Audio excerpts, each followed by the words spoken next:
Tá no ar, podcast do Tiago, começando mais uma edição aqui ao lado dos nossos amigos de bancada, ao Jairo Ribeiro, ao nosso amigo Aécio McLovin também, lá do Capim Grosso, que pouco a pouco tá vindo aqui quase fazendo parte já da bancada oficial. Os nossos amigos Jorge McFly, por motivo de força maior, não pôde estar presente aqui mais uma vez, assim também como o Everton Ranieri, por onde anda? o Focado Vence, Jairo Ribeiro, você que está conectando agora, você que está sintonizado aí nas rádios, sejam todos muito bem-vindos ao podcast do Tiago. Jairo Ribeiro. É isso aí, Tiagão, salve, salve. Muita satisfação, a gente retorna à bancada para falar sobre muita coisa legal, muita informação positiva. E claro, em nome de Jesus a gente começa o nosso podcast do dia de hoje, agradecendo já você pela grande audiência. Você que está acompanhando pelas nossas redes, sejam muito bem-vindos. Não esqueça de curtir e compartilhar com seus amigos boa informação. Aproveita e aciona aí o nosso sininho, né, de notificação para que quando estivermos ao vivo você acompanhe aqui a nossa programação ao lado de frente, né, de frente aqui do nosso querido Aécio, que vai nos ajudar. Você falou sininho e bateu, e fez bum. Efeito sonoro. Bem sugestivo. O nosso querido grande Aécio, do Capim Grosso. Na verdade, de Canindé de São Francisco, né? E agora também com traços piranhenses, né? Ah, traços piranhenses. A gente vai conversar já, Tiago, porque a gente vai iniciar falando do prêmio Jaciobá Espelho da Lua. Pão de Açúcar completou 170 anos de emancipação. Depois de Mata Grande, é a cidade mais antiga da região.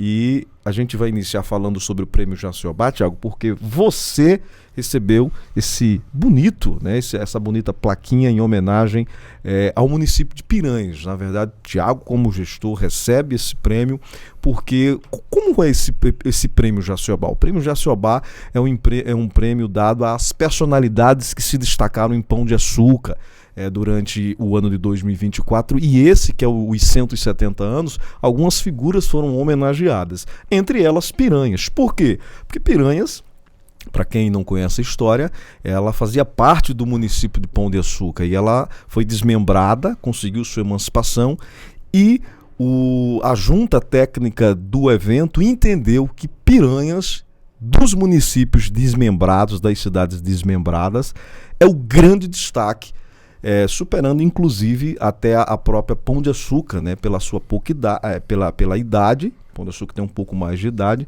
Então Piranhas, sem dúvida nenhuma, é o grande destaque da nossa região pelo seu turismo, por ser o terceiro destino turístico mais visitado de Alagoas, por ter realmente superado, vamos dizer assim, a cidade do qual um dia ela fez parte no turismo, no desenvolvimento social e econômico, enfim. Piranhas recebe aí a plaquinha nos 170 anos de Pão de Açúcar como grande destaque, porque é o terceiro destino turístico de Alagoas e, sem dúvida nenhuma, está à frente do nosso tempo no que se refere a turismo, qualidade de vida e gestão. E Tiagão Freitas recebeu a plaquinha. E a gente fica muito feliz, né, muito grato por ter o trabalho, né, que estamos desempenhando aí, pouco mais de 3 anos, sendo reconhecido, né, aqui pelo Prêmio Jaciobá Espelho da Lua, edição 2024. Essa que é uma iniciativa, né, do movimento literário, café poético e filosófico. Então, em nome do nosso amigo Luiz, eu agradeço demais essa homenagem, né, que o município de Piranhas, que é essa gestão Juntos por um Futuro Melhor, recebe, né, dos nossos irmãos pão de açucarenses. Como o Jairo Ribeiro falou, vou deixar aqui a plaquinha aqui, fazendo parte desse programa aqui bem no centro. Como o Jairo Ribeiro falou, a gente tem uma ligação muito estreita, né, com o município de Pão de Açúcar, porque, para quem não sabe, Piranhas já pertenceu lá atrás ao município de Pão de Açúcar. Então, nós fomos territórios de Pão de Açúcar. E aí a gente ter nosso trabalho lembrado, valorizado, reconhecido, né, dentro de tantos municípios e dentro de tantos gestores que vêm fazendo também, né, trabalhos atuantes aqui na região, é sempre muito gratificante. Então eu queria aqui agradecer em nome do Luiz, todos que fazem parte dessa organização, né, que nos agraciaram com o prêmio Jaciobá. É isso aí, Tiagão, né? E desde já a gente agradece.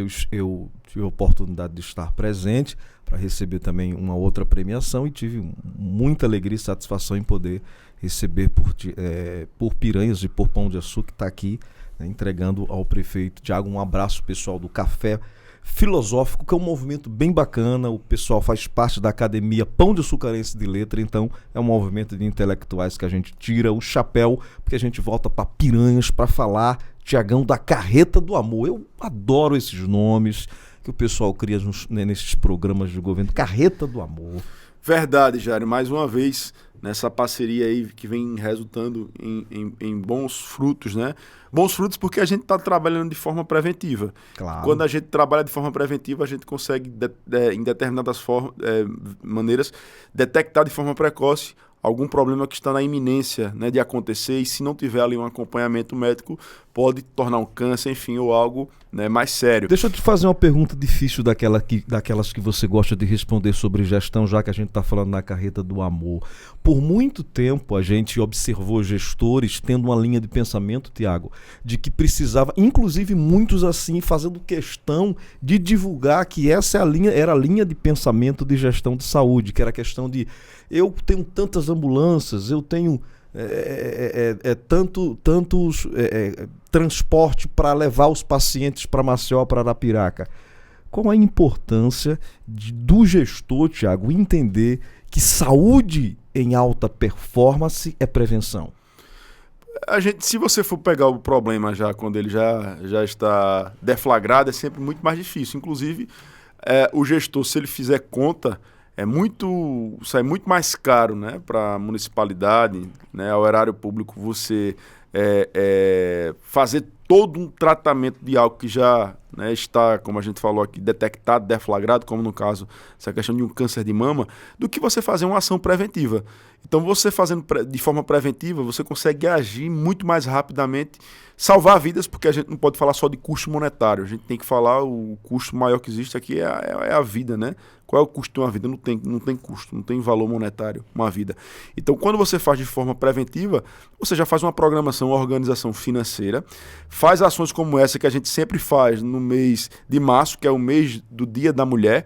Então, a gente aproveita para chamar a atenção para essa campanha da saúde da mulher, e aí traz mais uma vez aqui a carreta da mamografia, né, que fez aqui não apenas exames de mamografia, mas exames também de citologia. Foram 200 exames. Mais de 200 exames que nós fizemos de mamografia e mais de 100 de citologia, para a gente estar trabalhando de forma preventiva a saúde da mulher. A gente já tem alguns testemunhos aqui de pessoas, né, em outras edições que nós fizemos, que detectaram um nódulo nesse tipo, né, de ação que nós fizemos. E o que é mais importante é dar o acompanhamento, porque não adianta nada também eu chegar e dizer assim, olha só, você está aqui com um nódulo ou com alguma coisa do tipo, precisa se cuidar, se tratar, certo? Mas o que é que você está fazendo para você, de fato, resolver aquela situação? Então isso acontece em determinados municípios, mas aqui a gente acompanha do início até o término do tratamento.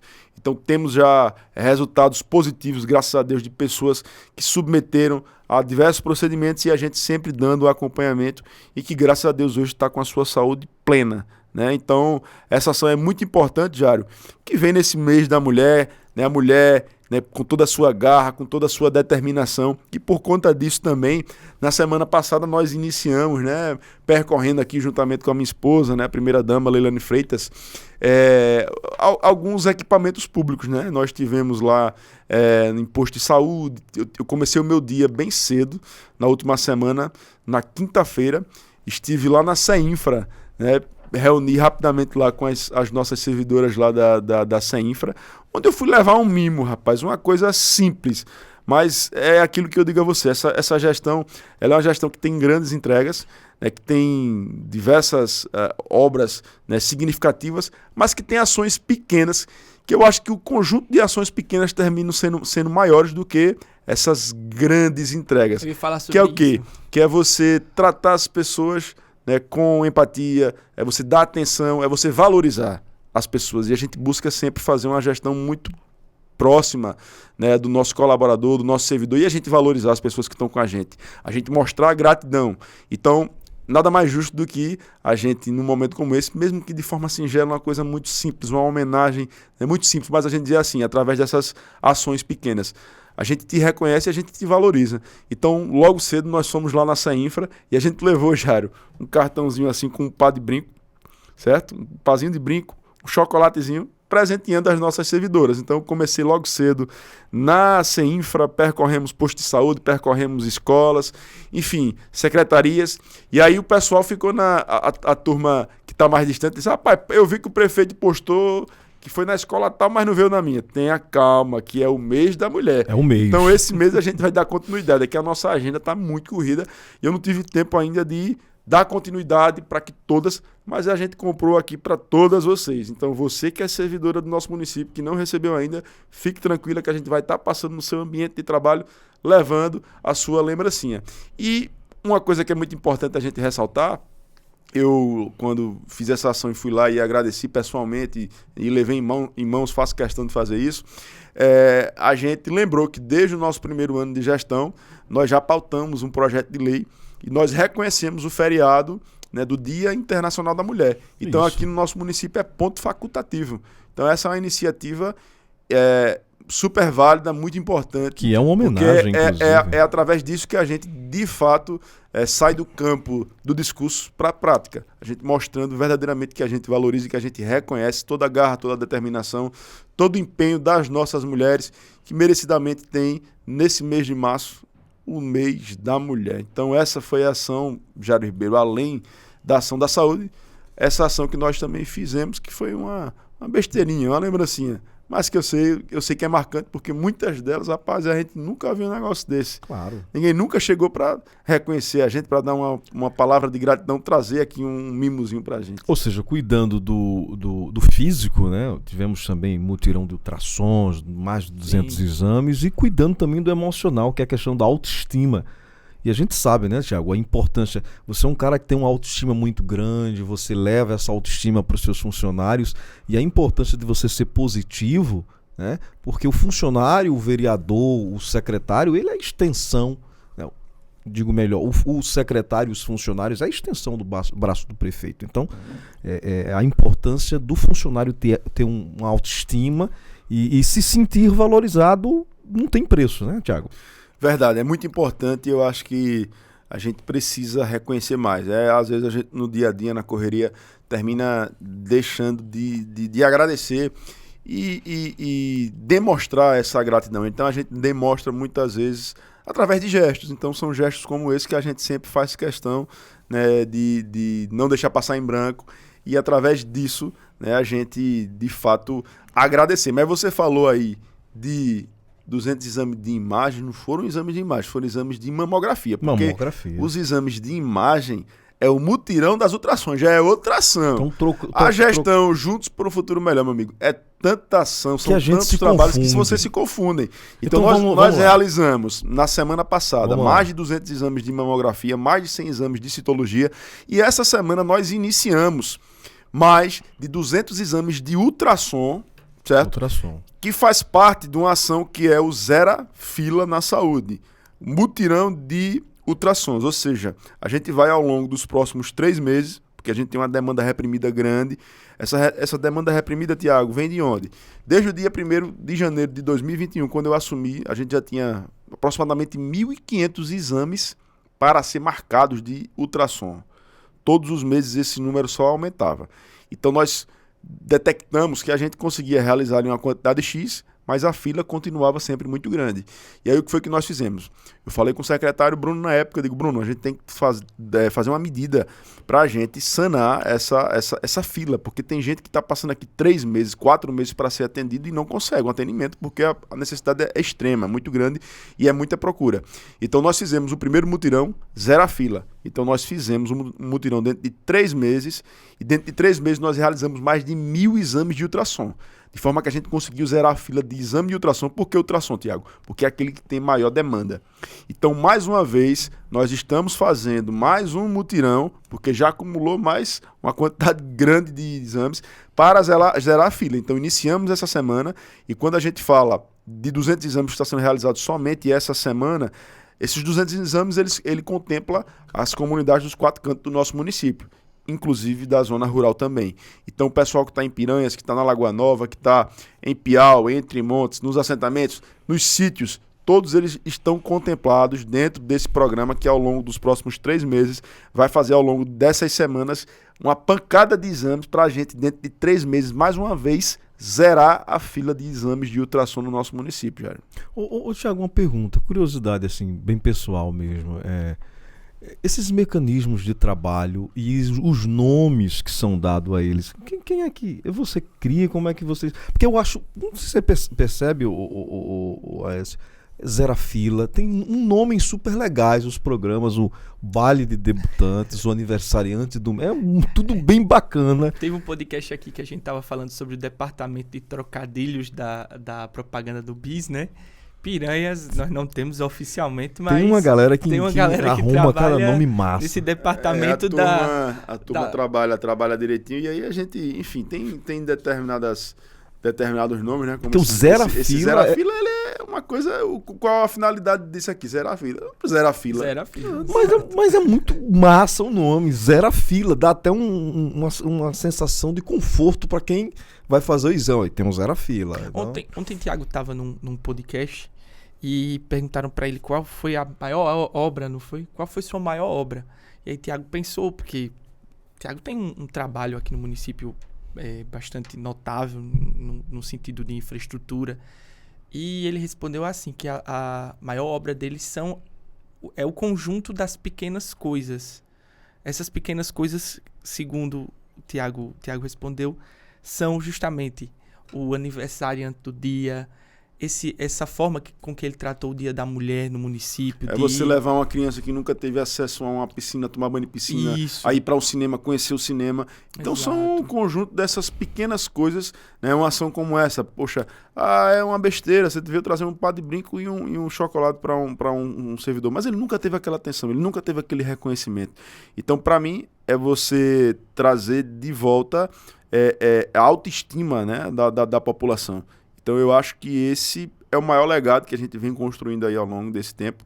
Temos diversas ações que são importantes, diversas entregas, diversas obras, né, significativas, Sim. impactantes. Mas se eu pudesse elencar qual foi a principal que a gente conseguiu foi a gente fazer essa gestão mais humanizada. Claro. Através desse conjunto de pequenas ações, a gente provocar mudança na vida das pessoas, não pelo posto de saúde, né, pela escola reformada, né, pela infraestrutura das praças e tal. Isso é muito bom, é bacana.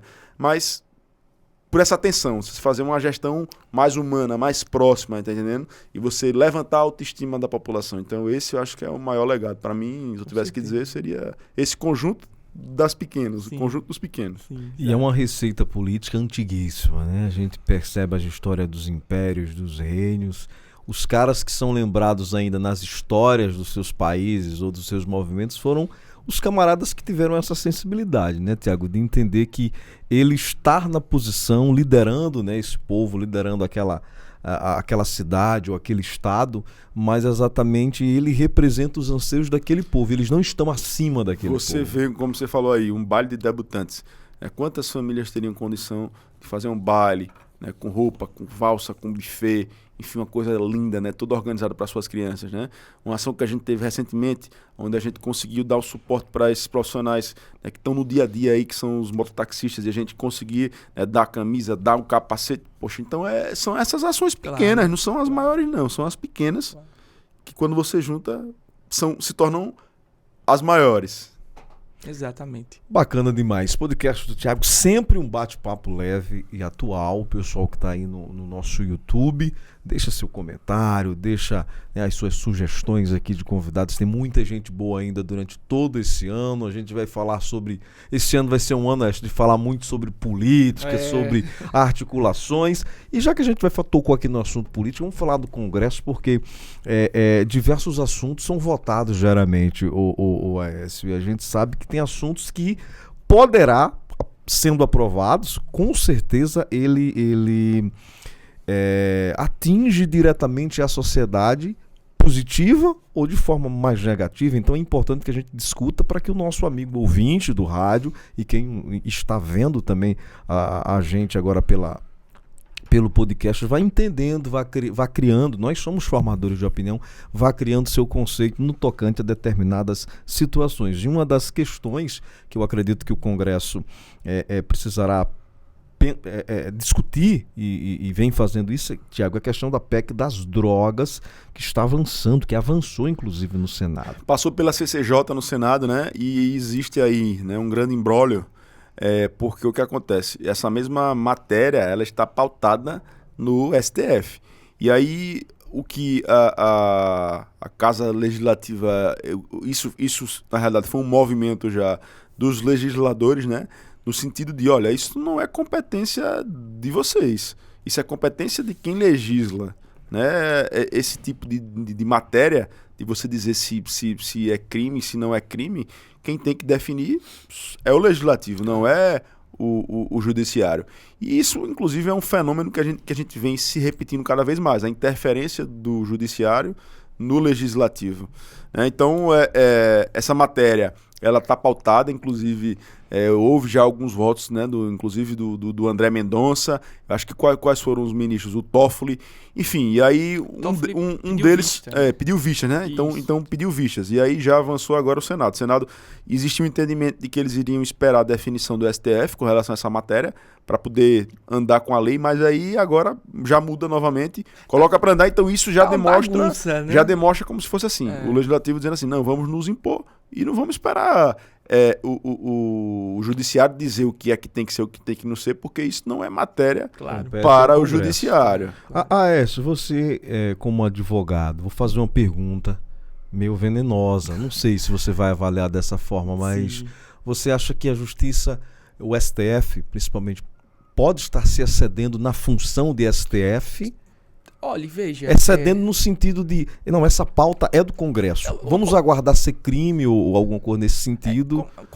Se a gente for pegar um entendimento jurídico, o STF, ele é o guardião da Constituição e ele deveria, pelo menos em tese... Mas a Constituição pode ser emendada. Inclusive, isso é uma proposta de emenda constitucional. Proposta de emenda constitucional, exatamente. Então, assim... Eu vejo que hoje o Congresso ele reflete o ambiente político. O ambiente político está muito conturbado. As discussões dos temas elas estão sendo muito nesse sentido de questões morais, até porque essa questão da descriminalização ao porte de maconha em determinadas quantidades que o STF tem discutido, ela é uma questão, acima de tudo, moral. Porque nós temos no Brasil, no Congresso, uma bancada evangélica muito grande. Nós temos também o brasileiro, ele às vezes ele é liberal em alguns aspectos, mas ele é muito conservador em outros. E quando a gente está falando de criminalizar o porte da maconha ou de qualquer outro tipo de droga, você não vê essa cabeça aberta do eleitor como ele tem para outros temas. E o legislativo ele vai refletir conforme o povo pensa. Acho que o Congresso viu que o STF estava, sim, de certa forma, invadindo competência. O presidente do Senado, Rodrigo Pacheco, deu recados duros ao STF, né? Então, assim, foi sinalizando aquele descontentamento até que se formou uma base sólida hoje no Senado Federal para colocar essa PEC em votação. Ela passou na CCJ, vai agora para plenário. Ela precisa ser aprovada em 2 turnos por pelo menos 49 senadores, já que é uma PEC, né? Então vamos adicionar algo ao texto da nossa Constituição. É um tipo de mudança que tem um critério mais rigoroso quanto ao quórum. Tem a maioria absoluta, né? Exatamente. Por ser em 2 turnos, enfim, é uma coisa mais rígida porque a Constituição não se emenda todo dia. Exatamente. Mas seria uma forma de solidificar um entendimento que por conta de uma certa omissão do Legislativo lá atrás, permitiu com que o STF passasse a legislar. Vamos entender assim, o STF tá aqui, aí, ó, o pessoal não está discutindo eles ali... Eles estão discutindo descriminalizar o porte de maconha em pequenas quantidades. E vai ser decidida essa quantidade... O entendimento que passou agora, que avançou na CCJ, é no sentido de criminalizar qualquer quantidade. Qualquer quantidade. A questão, e aí foi suscitado isso, olha, passou no sentido de qualquer quantidade é crime.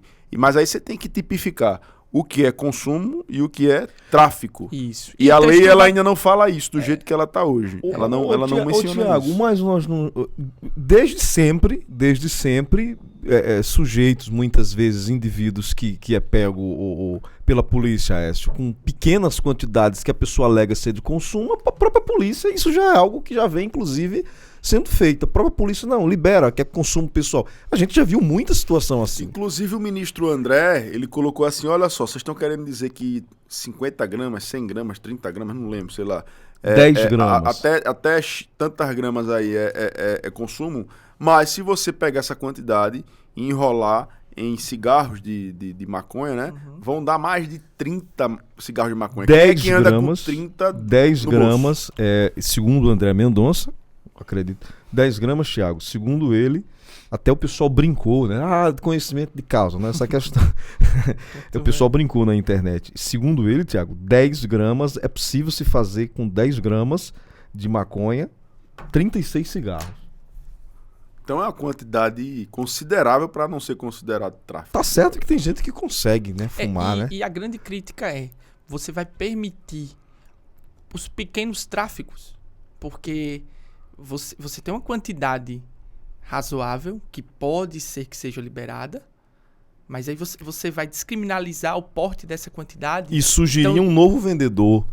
E se tiver aqui Exato. 4 pessoas, cada um com 36 cigarros no bolso? É basicamente essa discussão e as críticas em cima da lei, da lei antidrogas, desse vácuo, e principalmente desse julgamento que o STF está fazendo, é justamente nesse sentido.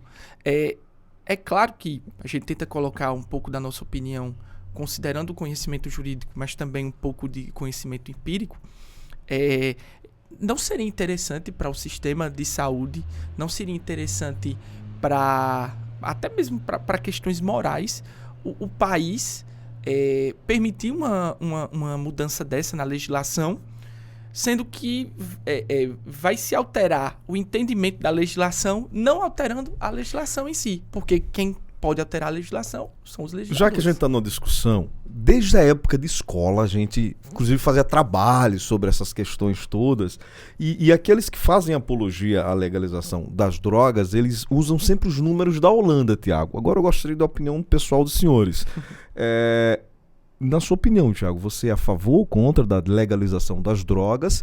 E aqueles que são a favor, geralmente, Tiago, usam, até mesmo para um mote para que vocês possam discutir, usam a Holanda e alguns países que diminuiu-se a criminalidade ou não se viu a incidência de crimes através de tráfico por conta da liberação. Qual a sua opinião? Você tem uma opinião formada? Eu sou completamente contra, né, pelo fato de que simplesmente essas substâncias elas causam dependência, né, e elas tiram do usuário a sua sanidade mental. Então é a mesma coisa, não vou dizer que é a mesma coisa, mas a droga, né, ela é algo, né, que ela vem destruindo, né, a vida de diversas pessoas, de diversas famílias são destruídas através da droga. Então você falar em liberar o uso de droga, o que é que vai ser o uso eventual para ser o uso comercial? Porque a grande discussão é essa, não, se for o uso ocasional não tem problema. Mas se for para vender, para ser um traficante, você não pode. Como é que você vai caracterizar? 10 gramas já para 36 cigarros. Então, para ser considerado traficante, você tem que vender quantos cigarros? 1000 cigarros? Não é razoável, né? Então, acho que isso aí é uma discussão que a gente está perdendo tempo, na realidade, simplesmente pelo que a gente está falando. O uso da droga, no caso do canabidiol, aí são os efeitos medicinal, né, do cannabis, né, que é a maconha, a planta, né. Aí existe comprovação médica, é um uso medicinal. Aí eu sou totalmente favorável.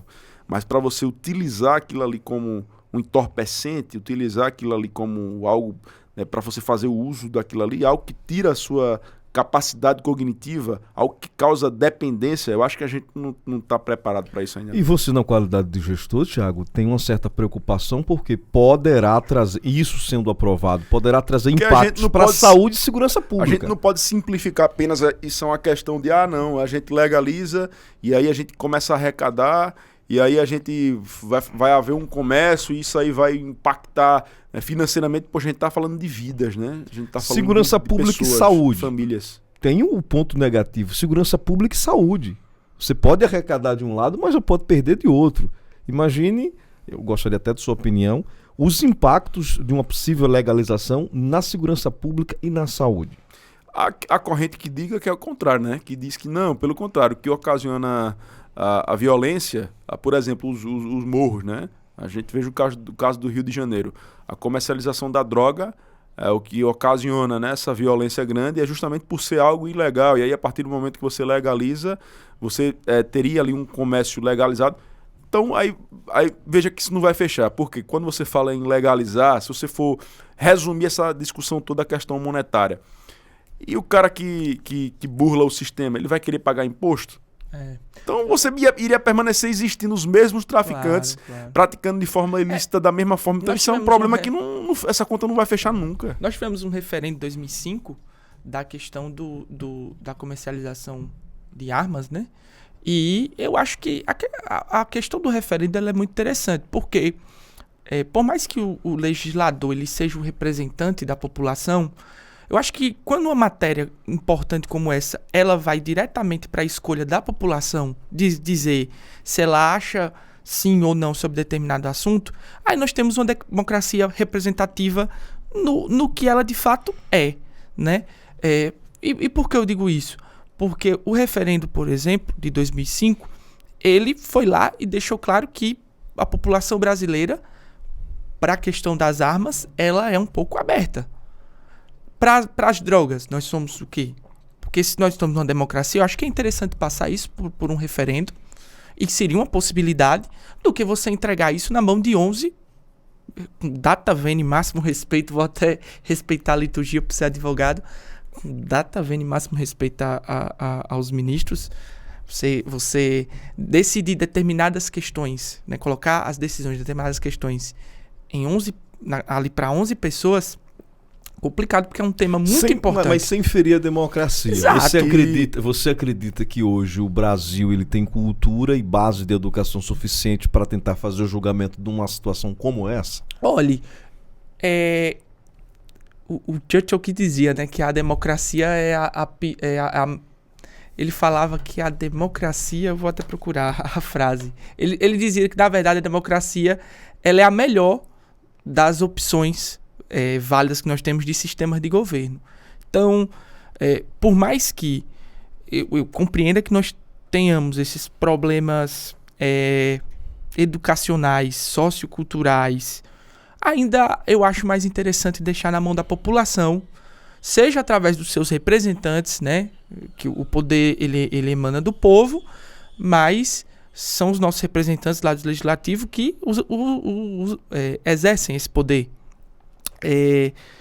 Eu acho que se você entrega para a população decidir o que vai mudar o destino dela, eu acho que essa é a decisão sempre a mais sábia. De fato, os legisladores eles estão lá outorgados, né, pelo direito dos seus eleitores que os escolheram para os representar. E sem falar que a gente tem uma casa aí, a Câmara com 513 deputados e o Senado com 81, se eu não me engano, 81. Todos eleitos democraticamente pelo voto popular. Quando você coloca essa discussão para um STF, que fica muito ao gosto do momento. Então a gente tem aí o caso, por exemplo, da prisão em segunda instância. Em determinado momento tinha um entendimento. Sim. Mudou alguns ministros, muda o entendimento de novo. Então a gente fica nessa insegurança jurídica, Total. certo? Onde a gente tem um poder legislativo que não tem o que se discutir. Ele está fazendo a sua função constitucional de legislar. E o judiciário ele tem que intervir nas causas onde for provocado da sua competência para fazer esse filtro da Constituição. Mas a gente está falando aqui da emenda, da proposta de emenda constitucional, ou seja, até a própria Constituição, que é o que o STF se atém, ele pode ser emendado. Pode. Então é isso, essa discussão que está sendo discutida aí, que está sendo falado muito, de se vai Com exceção das cláusulas pétreas. ser considerado ou pode- não um fato. Exato. Entendeu? A gente pode ajudar. A frase do Winston Churchill ela é assim: a democracia é a pior forma de governo, com exceção de todas as demais. Então, a democracia ela tem seus problemas, tem questões que entregar na mão da população vai ser complexo, mas eu acho ainda que seria a melhor forma. E se o legislador ele não está mexendo na lei, é porque isso subentende que a população não quer alteração da lei.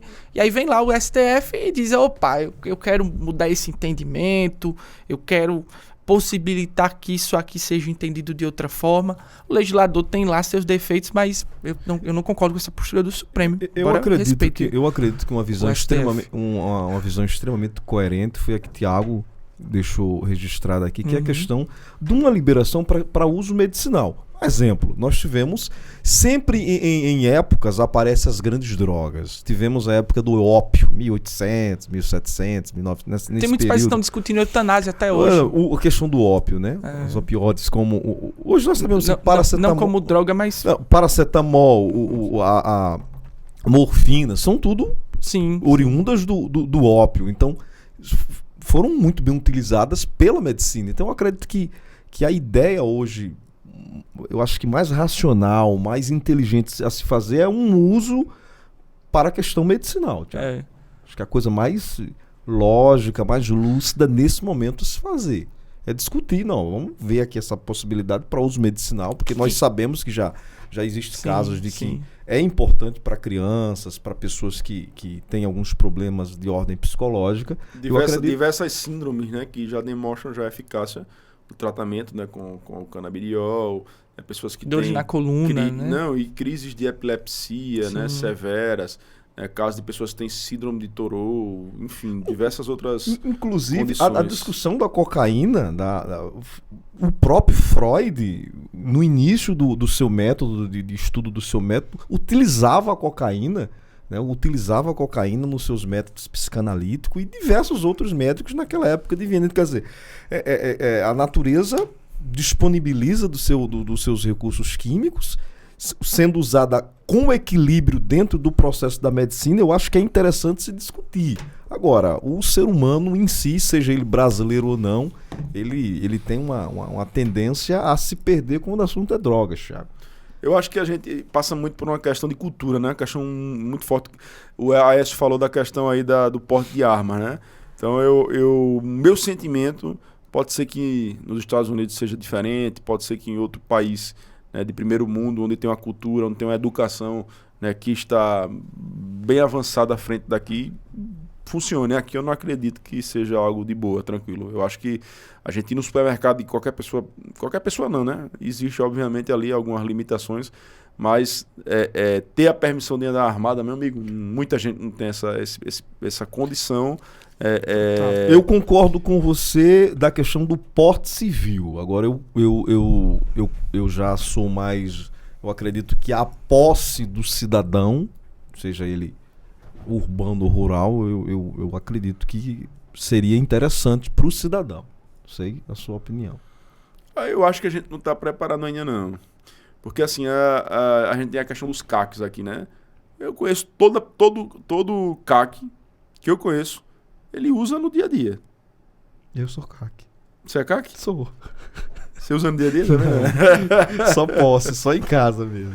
Entendeu? Então, assim, você não sabia não. Você vai ter uma desculpa para andar armado. Então, os caras, muita gente, eu acho que a gente não tem esse preparo ainda. Só lembrando que CAC não tem autorização para porte. O CAC tem autorização para... Mas todos que eu conheço que são portam. Eles têm autorização para posse, ou seja, mantém em sua casa ou propriedade, e eles têm uma licença especial, que inclusive no governo Bolsonaro existia o porte de trânsito, ou seja, eu vou treinar. Muitos usaram isso como justificativa, Thiago. Tô indo viajar ali pra treinar. Então eu tenho um porte de trânsito. Na época do Bolsonaro... E tem que estar na mala também, né? E desmuniciada. Na época do Bolsonaro, você tinha um porte de trânsito nacional. Eu poderia aqui justificar que eu estou viajando para Campinas treinar num clube de tiro de um amigo. Então eu coloco minha arma desmuniciada ali no banco do carro e vou com a arma no meu carro ou portando ela na cintura. Estou aqui com a arma desmuniciada, portando ela no meu carro. Com o governo Lula, houve algumas modificações, ou seja, existe agora um porte exclusivo para o clube que você frequenta. Se você tiver... Eu frequento em São José da Tapera, então eu tenho um porte de trânsito exclusivo para sair da minha casa, portando sem munição desmuniciada para o clube.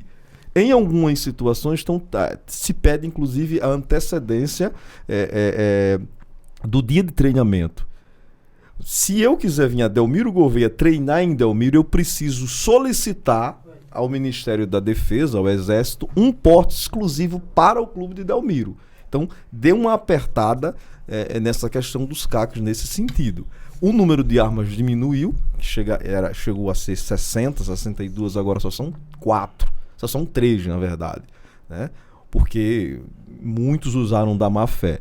Então, deu uma mudada nessa questão das questões das armas, e isso já deu uma melhorada no sentido de algumas situações em que a questão de armas, questão de violência, até mesmo porque assim, a triagem para se ter uma arma hoje no Brasil é muito grande hoje. Sim.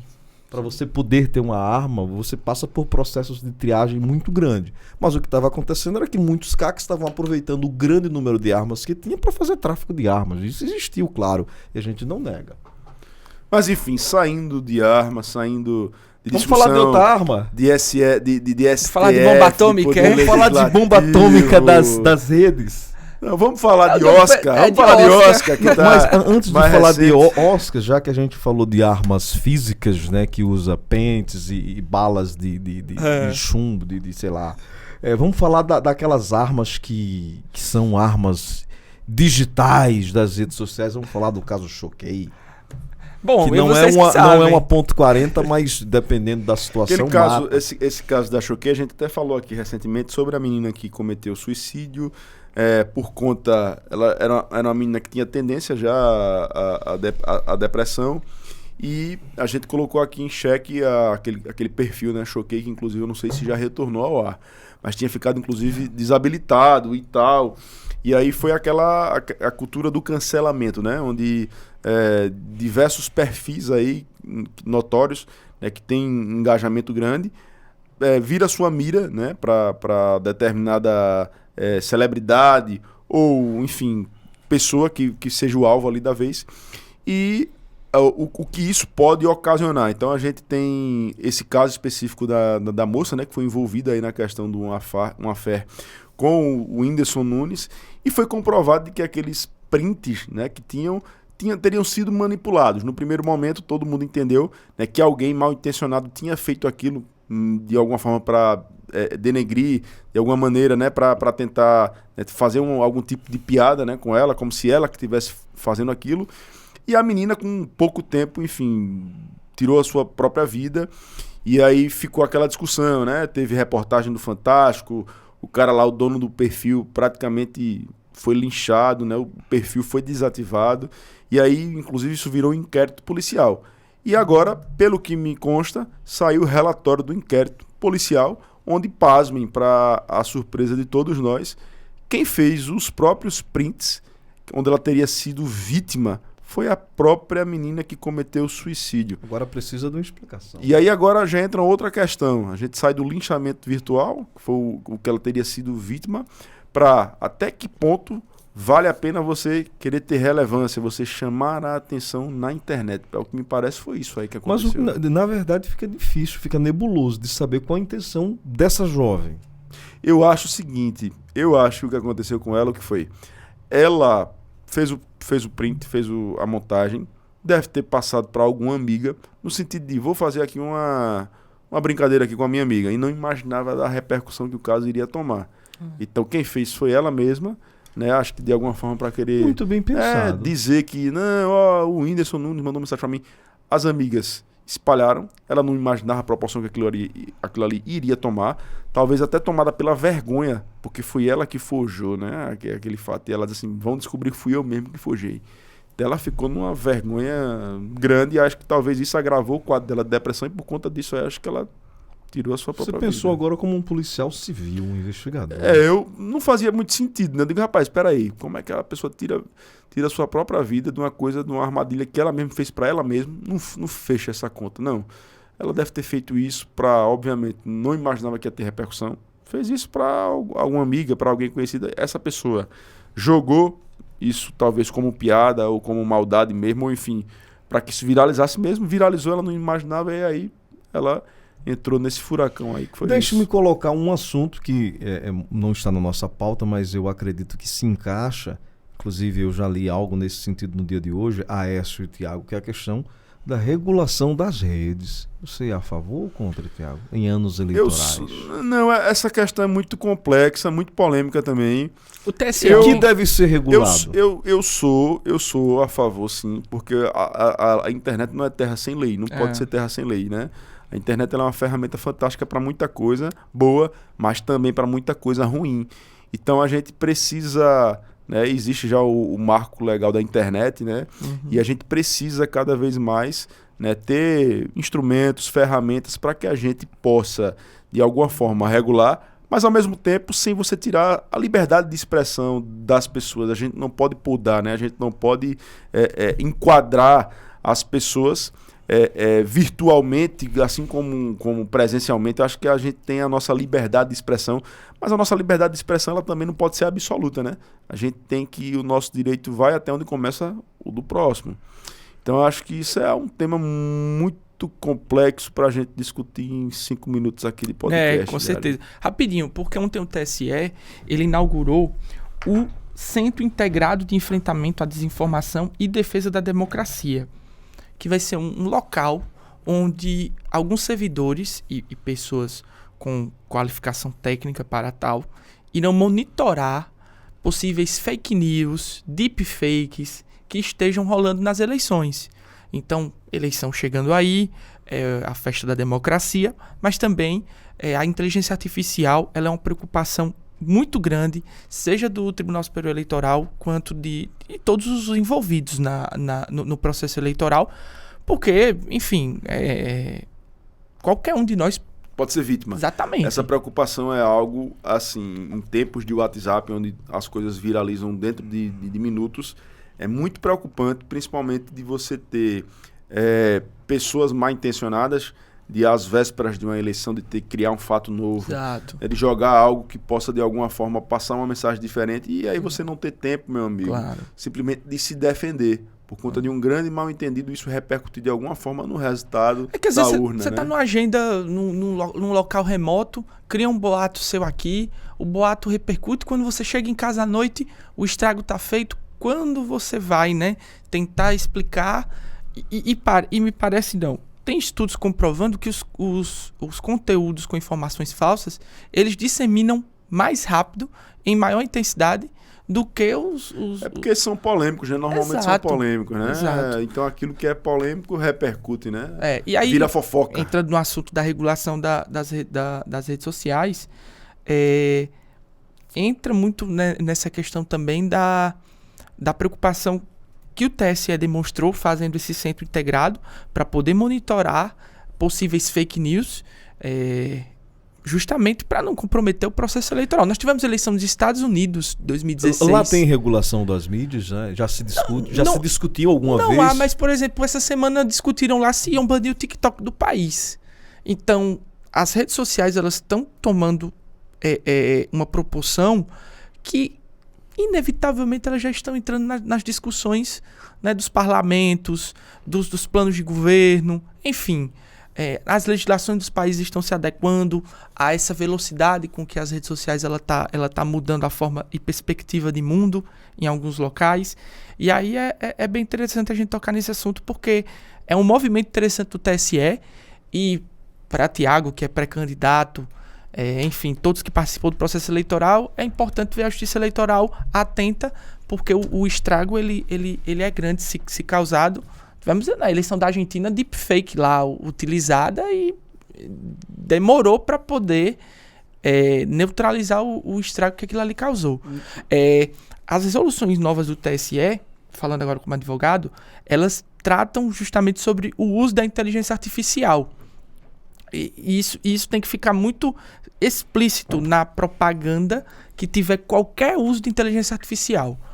justamente para evitar esse tipo de desinformação. Essas próximas eleições, eu acho que vai ser as eleições do deepfake, né? Acho que vai reinar isso aí. Felizmente. E isso vai ser uma onda, né? Eu acredito que isso vai acontecer, vai ser necessário que isso aconteça para que mais adiante, quando isso for algo, né, já mais difundido, né, e as pessoas já entenderem que existe esse tipo de ferramenta, né? Aí vai ser o contrário. Aí se tiver um vídeo real mesmo, o pessoal vai dizer, rapaz, é mentira. É deepfake, ninguém vai acreditar. Algo muito polêmico, não, é mentira, é mentira. É que nem o conto do pastorzinho, né, que gritava. Aí quando aconteceu tem um conto, acho que é uma fábula, que ela diz assim, que é justamente um rapaz que ele cuidava de umas ovelhas e ele gritava para chamar a atenção sem que o lobo fosse pegar as ovelhas. E no dia que o lobo foi lá pegar as ovelhas, ele gritou e ninguém deu atenção. Então, parece que vai inverter os papéis. Quando você mentir, você tem atenção. Aí, no dia que você falar a verdade, aquela matéria ela não vai repercutir. Eu acho que o TSE está tentando, com esse centro integrado, monitorar E a melhor. gente sabe da importância, Tiago e Aécio, desse mecanismo de, não vou nem dizer de regulação, né?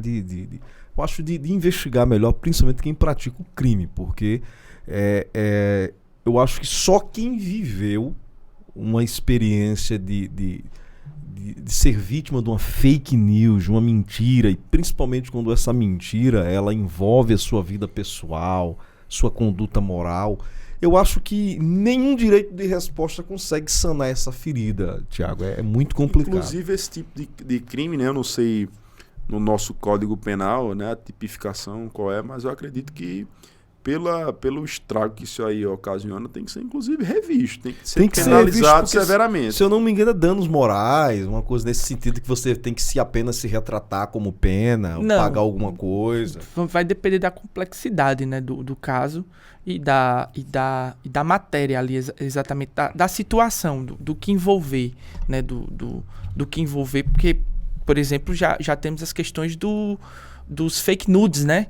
Que é uma questão também do uso da inteligência artificial para violar a intimidade. Então, assim, Tiago tocou num assunto interessante que foi o legislador precisa também estar atento ao uso da inteligência artificial, não só no processo eleitoral, mas sim nas nossas vidas, né? Na nossa vida cotidiana. Inteligência artificial vai ser o tema, eu acho que provavelmente, tanto do processo eleitoral brasileiro aqui, como do americano, que as eleições dos Estados Unidos, elas ditam, né, mais ou menos ali o que é tendência, e o assunto mais comentado hoje na eleição americana é o uso de inteligência artificial. Aqui o TSE está tentando dar uma brecada, vamos ver na onde Como vai. será aí a inteligência artificial brasileira, inclusive pegando a situação do Lula, Tiago? Porque a inteligência artificial depende muito da nossa inteligência, né? Depende muito da nossa inteligência. Da maldade, infelizmente, de quem usa pro mal, né? É bem complicado. Mas deixa eu ver se eu pego o gancho aqui pra falar de Oscar. Falou de inteligência artificial, vamos falar de... Vamos fazer o seguinte, já que a gente tá falando sobre assuntos tão relevantes de atualidades, a gente vai falar agora do Oscar. Grande vencedor do Oscar foi o Oppenheimer mesmo. Eu não assisti o Oppenheimer ainda, mas ele é o filme que fala sobre a construção da bomba atômica. O projeto Manhattan, que foi o projeto que foi liderado pelo Oppenheimer, né? O Robert Oppenheimer, que é um cientista lá dos Estados Unidos, era um físico, na verdade, lá dos Estados Unidos. E ele narra exatamente o quanto a bomba, ela significou ao mesmo tempo que uma tragédia, né, pelo caso lá de Hiroshima e de Nagasaki, mas ao mesmo tempo ela pôs um fim à guerra. Então, o instrumento de paz foi algo tão devastador. E o Oppenheimer é um filme muito bom, eu oriento vocês a assistirem. Agora vocês têm que ter tempo, porque são 3 horas de filme. Mas conta exatamente a história do cara que dirigiu esse projeto, que foi o projeto Manhattan, e o quanto ele foi um herói, mas ao mesmo tempo, depois que ele conseguiu ali o que o sistema político dos Estados Unidos queria, que era a vitória da guerra, ele foi escanteado, ele foi jogado aos leões para a opinião pública. É um filme estreado pelo Cillian Murphy, que... Cillian Murphy, ele aparece muito no Instagram, o pessoal conhece ele daquela série Peaky Blinders, E aí você Thomas Shelby. Thomas Shelby. Que ganhou o Oscar também de melhor ator. Ganhou o Oscar de melhor ator. Então, Oppenheimer ganhou a categoria de melhor filme, melhor ator coadjuvante com Robert Downey Jr. também. Isso. Melhor fotografia. Também. O que mais? Melhor montagem. Sonorização vencedor. Foi... E finalmente... Sonorização, rapidinho, sonorização não foi Oppenheimer. Foi um filme, inclusive, que ele trata de uma casa que ela ficava ao lado do... É do nazismo, né? Isso. Zona de interesse. Isso. Que ela ficava ao lado de um campo de concentração em Auschwitz. E era uma casa do diretor desse campo de concentração. E ganhou justamente o prêmio de melhor sonorização porque não mostrou nenhuma imagem do campo de concentração, mostrou apenas a realidade daquela casa que ficava ao lado, ou seja, estava acontecendo uma tragédia, algo absurdo. Uma outra ótica, né? Exatamente. Do Holocausto. E aí, justamente por conta do uso dessa sonorização tão bem feita, né? O Zona de Interesse ganhou o Oscar mostrando o Holocausto sem mostrar as cenas do Holocausto. Só com o som. Exatamente. O Cário tá aqui falando E Emma Stone também ganhou. Pobres Criaturas, né? Pobres Criaturas, né? Isso. Qual é o roteiro desse filme? É um transplante de cérebro, é isso que é feito? Exato. Pobres Criaturas eu não assisti ainda, porque não estava em nenhum cinema aqui próximo. Mas pela sinopse que eu li e também pela crítica, um pouco a gente vai lendo ali as críticas sem spoiler, né? Porque você não vai ler uma crítica com spoiler e ter lá a história do filme sendo contada. Mas Pobres Criaturas, ela conta justamente a história de um transplante de cérebro que é feito em uma moça. E ela acorda em uma realidade totalmente diferente, uma realidade onde a mulher ela tem mais direitos, ela tem uma liberdade maior de frequentar lugares, de ter determinados comportamentos, e ela sai em viagem pelo mundo e assim, fala um pouco sobre a liberdade da mulher, a mudança de costumes de uma época para outra. Mas a Emma Stone com certeza ganhou o prêmio de melhor atriz pela forma que ela conduziu o papel. Falando em atriz, eu tenho que sempre deixar claro que o Brasil quase levou um Oscar uma vez, com Fernanda Montenegro, em Central do Brasil, filme de Walter Salles. Central do Brasil concorreu a melhor filme estrangeiro e Fernanda Montenegro concorreu a melhor atriz. Então foi uma época de ouro do Oscar brasileiro. Qual foi o filme que ganhou o Oscar estrangeiro? O filme que ganhou o Oscar estrangeiro foi Zona de Interesse. Zona de Interesse, então. Isso. Ganhou o melhor filme estrangeiro. Foi Zona de Interesse. Eu tava torcendo pelo filme lá pelos argentinos lá o Sociedade da Neve. Sociedade da Neve. Sociedade da Neve é um filmão, É um filmaço, Já que a gente tá falando de filme, é sempre bom, os nossos seguidores, os internautas, o pessoal da internet gosta. E eu também gosto muito quando eu tô assistindo o podcast, o pessoal deixa umas dicas tanto de livro como de série. Você tem alguma série, um livro para indicar pra galera? Eu comecei a assistir recentemente Yellowstone pelo Netflix. Ainda não consegui concluir também o Succession. Ainda tô assistindo Succession também. E o Yellowstone, são essas duas séries. Tem um livrinho também para recomendar pra Rapaz, livro, eu tô parado. Eu tava lendo a biografia do Lula, mas não consegui concluir ainda, sem tempo, meu amigo. Quem tava lendo era o governador Paulo Dantas, esses dias, a biografia do Lula. Ele tava lendo. Tô na metade da biografia do Lula. E vocês, tem umas diquinhas assim? É sempre bom. Não, é porque vai chegando o Oscar, a gente quer assistir os filmes que estão concorrendo, né? Eu consegui assistir Sociedade da Neve, consegui assistir... Mas dá uma dica aí. Oppenheimer, Séries que estejam acessíveis ao grande público. Assim. Não, veja, série eu tenho gosto muito... Assim, gosto mais de drama. De coisas longas também. Não, né? e também eu não gosto de assistir a série quando ela tá naquele hype, sabe? Por exemplo, La Casa de Papel ainda não terminei, porque pra mim é interessante eu assistir ali com a minha ótica ali, ver se realmente é aquilo tudo que a crítica fala. Mas uma série que Thiago comentou ontem, e eu recomendo pra todo mundo, que é House of Cards. Boa. Assim, ano de eleição chegando, as pessoas gostam de ver as Boa. tramas, os bastidores, né, do poder, as disputas de poder. Então, House of Cards é uma série que eu recomendo. O problema de House of Cards foi que no final perdeu a mão. Foi. Não. Não, ele não vai contar spoiler, não. Não é spoiler, não. É porque teve um problema lá com o Kevin Spacey, O né? Kevin Spacey teve um problema na vida real mesmo, um escândalo sexual lá. Ele teve que ser afastado da produção e aí o desfecho foi completamente diferente. Mudou completamente o que estava se encaminhando e o final ficou... Você acredita que eu não terminei de assistir de tanta raiva que eu fiquei? Eu não assisti o final da House of Cards. Assisti E nos Estados Unidos os caras as 3 cancelam primeiras temporadas e a última eu não assisti. E nos Estados Unidos os caras cancelam a série, eles pegam lá o relatório de audiência, tá baixo. No meio da temporada o cara vai lá cancelar a série. Você fica É às muito vezes complicado. sem entender. Você às vezes tá gostando de uma série porque, poxa, Mas por a exemplo, primeira minha mãe gosta de uma temporada novela. de House of Cards, você já assistiu, né? É, perfeito. Muito A boa. primeira por isso que eu seguro aí que eu vou terminar ainda. Sem Rapidinho. spoiler.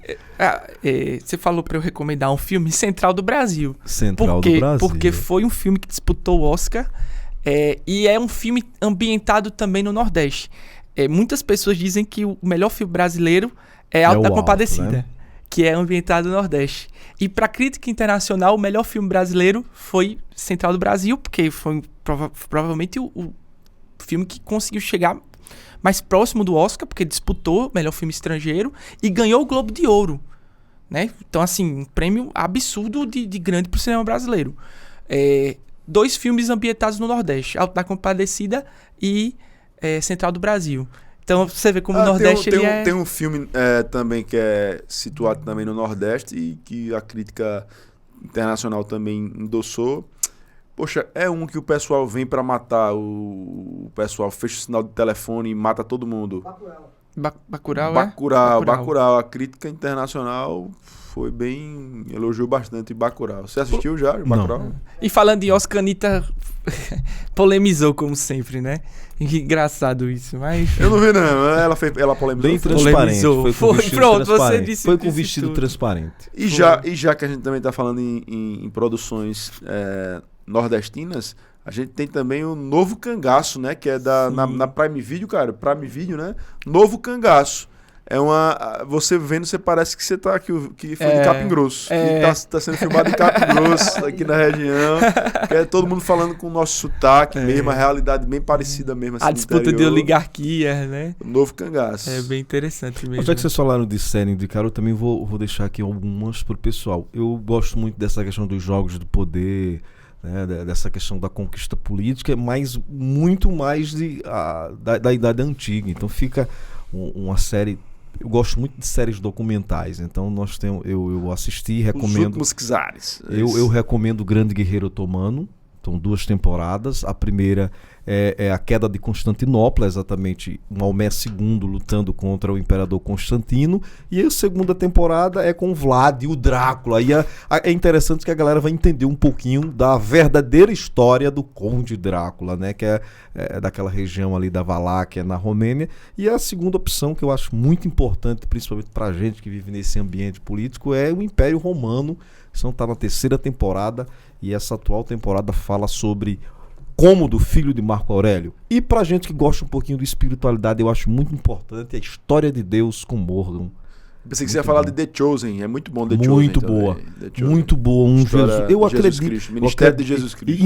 Eu acredito que eles conseguiram sintetizar realmente aquele Jesus do Evangelho, aquele cara sem preconceitos, aquela figura simples. Então na Netflix também tem aí The Chosen. Muito bom. As E duas o primeiras SBT vai, se não já está rolando no ar, mas acredito que a TV... Outra coisa que desestimulou a gente a assistir um pouco série, a gente nunca sabe mais em que streaming tá a série, né? Porque você tá aqui assistindo, aí daqui a pouco vai pro Max. E a preocupação vai pro... dela ser cancelada. Também Quando tem eu isso. começo uma série, eu já olho quantas. Porque, um exemplo, Marco Polo. Sim. Marco Polo foi uma produção de 200 milhões de Só dólares. teve uma, né?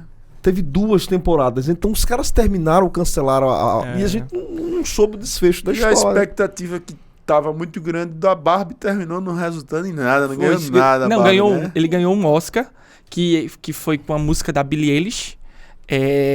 Mas enfim, foi um filme com um hype muito grande, mas conseguiu vender A bastante. mesma maquiagem pensava que ia ser pra Barbie, foi pra Pobres Criaturas. Foi pra Pobres Criaturas, isso. Rapaz, eu não conseguiria assistir, não. Ainda bem que Figurino ainda também. bem que eu não fui assistir o filme da Barbie. Eu comecei a assistir, acho que em algum canto. Eu digo, rapaz, o filme é assim, meu amigo, eu ia ficar agoniado no cinema pra sair. Porque ele cria um cenário, tipo as casas e tal. É como se fosse um desenho mesmo, sem parede, sem nada, né? Como se fosse uma coisa... Não sei se você assistiu também. Não, eu não assisti Barbie, não.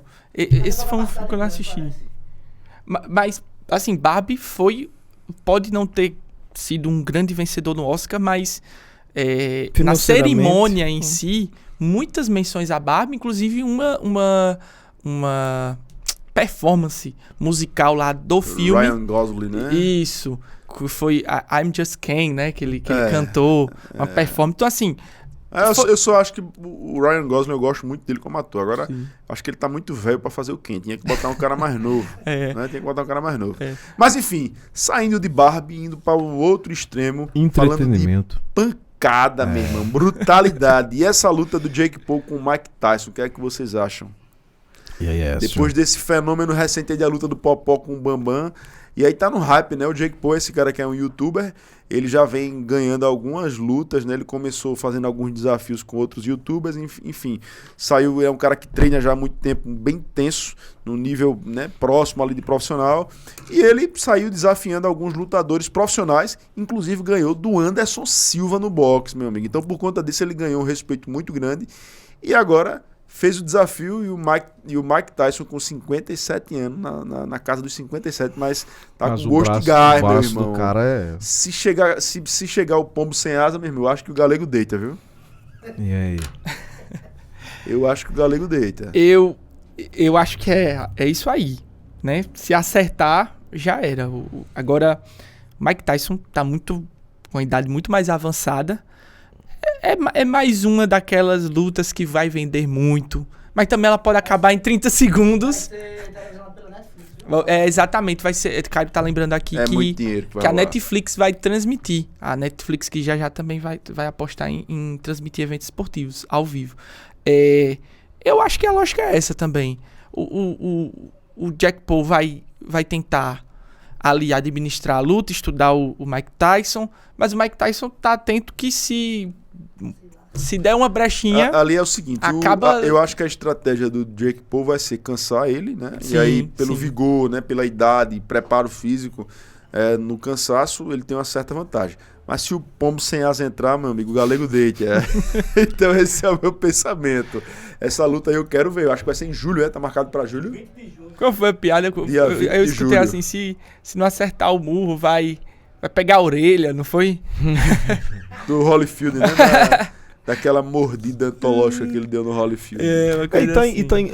É um assunto que tá super na moda, esse lance de montar confrontos aí entre personalidades que não é da luta, né? Que não é do meio... O Thiago comentou do Edmundo, né? E o Romário também. Parece que tem a possibilidade, já que tá nessa moda aí, né? Teve Nego do Borel com aquele MC Gui. Sim. Enfim, algumas outras celebridades aí que estão participando. Eu acho o seguinte, eu acho massa, desperta a atenção de todo mundo para assistir, mas o nível tem que ser um nívelzinho melhor. Então, claro. assim, eu sou favorável desde que o pessoal tenha, no mínimo, uma base para entreter quem tá assistindo e não ficar aquela coisa feia. Colocar a luta principal, a mais, né, essa mais famosa, mas também dar oportunidade naquele evento de aparecerem lutadores profissionais, para inclusive incentivar o esporte. Sergipe teve o Jungle Fight, que é um evento de MMA, e depois desse evento lá, a busca nas academias por prática de artes marciais dobrou. Então, assim, vê como é importante um evento como esse para o esporte em si. Então, se o cara tá lá para ganhar o dinheiro dele, para fazer o trash talk, que é as provocações, né, que nem o Bambam fez com o Popó e tal, beleza, mas também tem que dar alguma contribuição pro esporte, é importante isso. Senão não faz sentido a gente assistir algo que teoricamente vai ser um espetáculo não no sentido esportivo, mas algo montado, né? E deu até uma despertada no boxe, né? Deu Claro, uma relembrada claro. no boxe, estava rolando muito aquela ideia do MMA, né? E o boxe volta, né, para o hype. E saindo do boxe, porque o podcast do Thiago é um programa de atualidades, a gente fala Vamos sobre pra aquilo outro que está boxe. sendo conversado, é o boxe, que Da é o boxe língua. da língua, meu irmão, que é o Big Brother. E a gente, essa última semana aí, teve, né, o caso do Buda, né, do Lucas Buda, que é um cara, aquele gordinho que tá Sim, dentro da porque casa. Ele parece com o compadre Washington, né? Parece com o Padre Osto, parece o Tim Maia também, do né? El Chan. E eu não acompanho o Big Brother, mas eu sempre leio as notícias. E aí nas notícias você fica sabendo de tudo que tá acontecendo O mesmo retorno. sem assistir nada. Isso. E aí tem Eu uma... comentei isso com minha esposa, eu disse, olha, esse Big Brother a gente não assistiu nada, mas tá sabendo de Sabendo de tudo. Aí tem uma polêmica muito grande aí, duas polêmicas, né? Uma é esse do Lucas, né? Porque o Lucas, ele teria, né, dado uma cantada lá inclusive a Lagoana, na Pitel, que inclusive a Pitel falou de piranhas, rapaz. Ela conversando lá com o Davi perguntou, rapaz, você mora em Maceió, o que é que tem em Maceió? O que é que tem pra fazer lá mais, fora a praia? Rapaz, tem piranhas, que tem o rio lá, que tem os cânions do São Francisco. Ele disse, rapaz, o que é cânion? Ela explicou que eram os cânions. Ou seja, piranhas na mídia gratuita, né? Passando na Globo. Porque a Pitel, né, que é essa moça, ela é alagoana, tava lá e ele deu uma cantada, enfim, não concretizou, né, talvez o que ele pretendia, mas isso foi o suficiente para a esposa dele dar o PDV e ele nem sabe. PDV. Ou seja, ela disse assim, ó, não quero mais saber desse cara, entendeu? Acabei. Quando ele sair, a mala dele já tá pronta já e ele cuide da vida dele. E ele lá dentro, sem saber de nada, enfim... Eu sei que com essa situação toda, meu amigo, a população, o pessoal todo, né, que acompanhou, se compadeceu da situação dela. E ela simplesmente está com quase 3 milhões de seguidores no Instagram, enquanto ele não tem nem 1 milhão, meu amigo. Eu acho que ele tem, sei lá, 400, 500 mil seguidores. Então você vê o que é a internet. Ela já está fazendo contrato publicitário, já está fazendo, enfim, diversos trabalhos aí. E tá na mídia. Diga E mesmo. o cara não sabe nem que a mulher, quando sair, não vai querer mais ele. Ele ganhou a prova do anjo, que tinha direito a um vídeo, né, do familiar. Ele esperando lá o vídeo dela. Quando chegou, não tinha vídeo dela. Ele já ficou cismado. Rapaz, será que aconteceu alguma coisa? Ele, no mínimo, sabe o que foi que ele fez. E aí, a gente vê aí essa... Quantos? 170 mil seguidores. 170 mil seguidores. A esposa dele já tá chegando em 3 milhões. 500 mil, esse é Então você vê o que a internet, quando se une, consegue fazer. Incrível. E aí, rapaz. a outra polêmica que tem no Big Brother também é do Davi, né? Desse cara aí que tá todo mundo falando no Davi, um cara polêmico. E parece que é aquela coisa do vilão e do mocinho, né? Um cara que termina sendo muito hostilizado. A gente já teve diversas edições que aconteceu muito isso. Sim. Dentro da casa. A Juliette foi... Dentro da casa, muito hostilizado. Isso. Mas aí caiu no gosto do público. O alemão foi assim. O alemão era um menino mau, bad O boy. Arthur Aguiar foi assim. É. Dentro da casa, hostilizado pelo pessoal e tal. E parece que as pessoas meio que... eu não sei se coloca no lugar e gera ali aquilo ali, um vínculo com o personagem, né? Que ali é um personagem que tá lá. E termina funcionando o contrário. Então é a casa toda contra o cara e o cara tendo aqui um exército defendendo o nome dele. E todo mundo tá achando que o Davi, inclusive, houve uma discussão lá, jogaram as malas dele na piscina, né? E Jogaram aí, as coisas dele. enfim, É o porque problema é muito... uma baixaria. O mesmo. Não, marketing, o marketing, rapidamente aqui, Vai. né? O marketing ele é muito carregado e o Jung já falava muito que nós temos receptores de informação emocional, que é exatamente os arquétipos, né? E se você observar, se usa muito arquétipo, né? Então, para se ter uma ideia, se a gente for falar de eleição, o Bolsonaro usou o arquétipo do fora da lei. Tem quem use o do amante, tem quem use o do herói. O herói é o arquétipo mais usado nos filmes de Hollywood, né? Aquela questão do cara que faz de tudo e se torna referência e salva o mundo, enfim. A Marvel, enfim, todas essas empresas usam muito o arquétipo do herói. E a gente percebe que no Big Brother é assim também. Então esse Davi, ele usa o arquétipo do fora da lei muito bem. Que fora da lei é o mesmo do Robin Hood, né? Que erra, mas ao mesmo tempo erra porque foi lesado de uma certa forma pela vida, pela sociedade. Aí entra, Tiago, as narrativas. A questão das narrativas que acabam sendo políticas, mas também é estrutural do Brasil, como a questão do racismo. É a menina lá, a filha da Brunet, que é branca contra a sereia, contra o menino negro, favelado. Aí se cria todo esses arquétipos acabam criando um sentimento na população e aí o fora da lei, muitas vezes, o cara que usa esse arquétipo, muitas vezes ele tem uma relação com o público de amor e ódio, que é o que as pessoas querem. Querem exatamente essa substância química no seu cérebro. Então é isso. Big Brother é muito... eu não sei se o cara já chega lá com um caso pensado, poxa, eu vou fazer esse personagem. Eu acho que não consegue se sustentar muito, não. Termina sendo uma coisa natural mesmo, e aí, em determinado instante, eu acho que o cara termina entendendo e sentindo, né, pelos resultados do paredão que tá indo no caminho certo, e termina reforçando esse comportamento. Esse Davi, ele é um cara do interior da Bahia, ele é um motorista de aplicativo. Então é um cara das ruas, né? Ele é um cara das ruas. E é interessante que tem uma foto que rolou muito, que é uma menina negra, ele que é um cara negro também, um menino negro, ele discutindo com a menina, uma menina de traços indígenas interferindo na briga, e uma menina a Yasmin, filha da Brunet, tipo, observando tudo com a cara meio que deboche. Aí a galera já cria uma narrativa. Eles criaram, né? O resumo da Casa Grande. A menina querendo ser amiga da Sinhá, brigando com o irmão escravo, o índio tentando... Quer dizer, observe a ideia dos caras. O pessoal faz a narrativa bem... Aí vem a narrativa.